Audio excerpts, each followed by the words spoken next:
to All About Your Benjamins and another Whiteboard series video. I know it's been a while since we've done one of these, but with getting the podcast up and going and adding week in review videos and running a business and meeting with clients and researching investments and writing for the blog, these videos took a little bit of a backseat, but I'm going to be bringing them back. We'll have the boys on in future episodes. We'll even have Silas make his debut so you all can see them, because I know you'd much rather see them than hear me talk and look at me. But on this video, I want to go over something I alluded to last week in the Week in Review video. We talked about Federal Chairman Jay Powell testifying in front of Congress and the conversation about hawkish policy and dovish policy when it refers to the Fed. So let's start with hawkish, because that's the term you're hearing them begin to use. And that just means that they're looking to tighten policy when it comes to the Federal Reserve. And basically that means they're looking at raising interest rates with the whole goal of trying to control inflation, and in this instance, keeping inflation from running up too fast.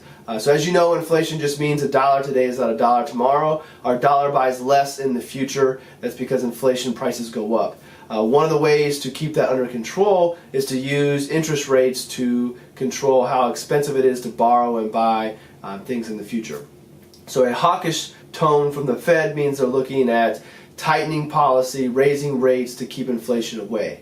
On the complete opposite side, we have dovish policy, dovish talk out of the Fed, and that is a looser approach to their policy. It means usually lowering interest rates to help stimulate growth in the economy. If they lower rates, now it is cheaper for us to go out and buy a house, cheaper to go buy a car, refinance, whatever it might be. It helps stimulate growth because it makes it easier for us to put money back into the economy.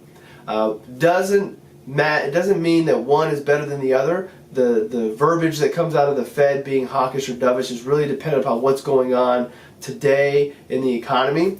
So interest rates have been very, very low for the last 9 years, coming out of the Great Recession and the financial crisis, mainly to stimulate growth in our economy. We're seeing growth in our economy, we're seeing numbers be better, we're seeing wages pick up. So now the concern is inflation going to run up and cause an issue? And that's why you're starting to hear a little bit more conversation coming out of the Fed. We're seeing them raise interest rates, so we're seeing a more hawkish approach, but not too aggressive, if you will. But there are people who are calling for the Fed to remain dovish because the global economy is not necessarily on the same glide path as the U.S. And if we raise our rates too fast and slow our growth, that could impact the global growth, which everything is connected, and now we have an issue. So I am glad that I sit here in front of you in this video, and I am not the one making these decisions, because I don't know what's the best course of action, how fast, how slow, be dovish, be hawkish. I'm glad I don't have to worry about that. But now you know what is meant when you hear people talk about a hawkish tone, a dovish tone, or hawkish policy or dovish policy.